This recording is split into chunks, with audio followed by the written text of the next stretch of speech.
Beurre FM. Les grandes signatures du Ramadan. D'Hippocrate à Ibn Nafis, en passant par Avicenne, l'histoire de la médecine arabo-orientale, Kalsi Azaïs. Je vous propose de vous installer confortablement afin d'effectuer un merveilleux voyage ensemble.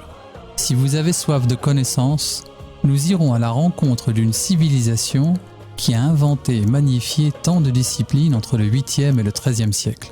Les mathématiques, l'astronomie, la chimie, la physique, la philosophie, la géographie et la médecine, et bien d'autres disciplines tout aussi extraordinaires. 750 versets du texte sacré exhortent le croyant à faire de l'acquisition du savoir un élément de la vie de la communauté. Le prophète de l'islam, qui vit entre 570 et 632, c'est grâce à lui que voit le jour, après sa mort, le règne de 6 siècles de savoir intellectuel, culturel et scientifique. Certaines périodes dites sombres marquent toute l'histoire de l'humanité à nos jours. Cette civilisation s'étend de l'Espagne à la Chine. La période d'or des découvertes et des inventions est au-dessus de tout, la civilisation islamique. Les savants et chercheurs dans différents domaines sont à la base des plus importantes et nombreuses découvertes que l'humanité connaît en ce temps-là. Les découvertes basées sur le savoir des anciens, liées aujourd'hui au temps moderne tel qu'on ne peut l'imaginer. Prenons l'exemple d'Ibn al-Haytham, d'origine perse, mathématicien, philosophe et physicien. Il naît à Bassora en 965, meurt au Caire en 1039, un grand scientifique dont les idées conduisent à la fabrication de la caméra que l'on connaît aujourd'hui, en expliquant comment nos yeux fonctionnent. Il trouve le moyen d'agrandir une image sur une autre surface à travers les trous d'une chambre noire. On l'appellera plus tard caméra obscura ou chambre noire. Pensez à toutes les choses que cette découverte permettra d'inventer. Les caméras, le cinéma, tous fonctionnent sur ce principe. La plupart de ses recherches concernaient l'optique géométrique et physiologique. Il est l'un des premiers physiciens à étudier la lumière, un des premiers ingénieurs et un des premiers astronomes. Contrairement à une croyance populaire, il est le premier à expliquer pourquoi le Soleil et la Lune semblent plus gros lorsqu'ils sont proches de l'horizon. On croira longtemps que c'est Ptolémée.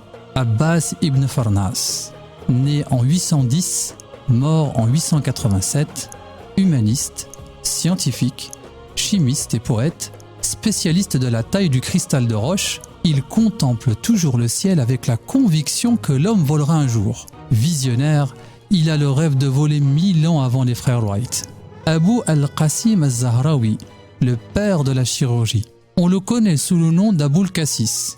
Il naît en 940 et meurt à Cordoue, Andalousie, en 1013. C'est l'un des plus grands chirurgiens du monde musulman. Il est l'inventeur d'instruments de chirurgie encore utilisés dans les hôpitaux modernes. Il est l'auteur du livre de la méthode médicale pour celui qui paraisse d'écrire. Ce livre, la principale source médicale en Europe, servira de référence aux médecins et chirurgiens pendant plusieurs siècles.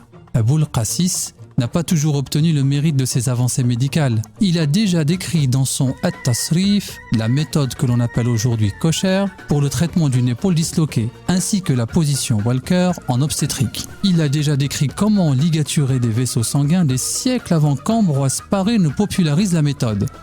Il est également le premier à écrire des livres sur les appareils dentaires et à avoir décrit la nature héréditaire de l'hémophilie. Il est également le premier, en 963, à décrire la grossesse extra-utérine, alors mortelle. Maryam al-Astralabi al-Ijliya, elle vit au Xe siècle à Alep, l'une des femmes les plus brillantes de son époque. Elle invente l'astrolabe sophistiqué. Cet appareil complexe, mais dont l'utilisation est extraordinaire. Calcul et détermination géographique, on le voit aujourd'hui en forme de boussole, de satellite de navigation qui aide les gens et les explorateurs dans les voyages à la contemplation du monde. La science est extraordinaire. Le prophète de l'islam nous rappelle dans une noble et lumineuse parole « Chercher le savoir est une obligation pour tout musulman ».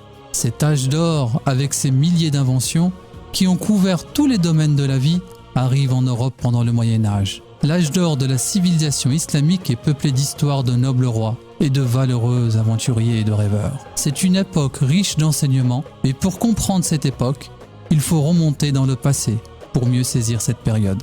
Apprécier le présent et préparer l'avenir. Beurre FM.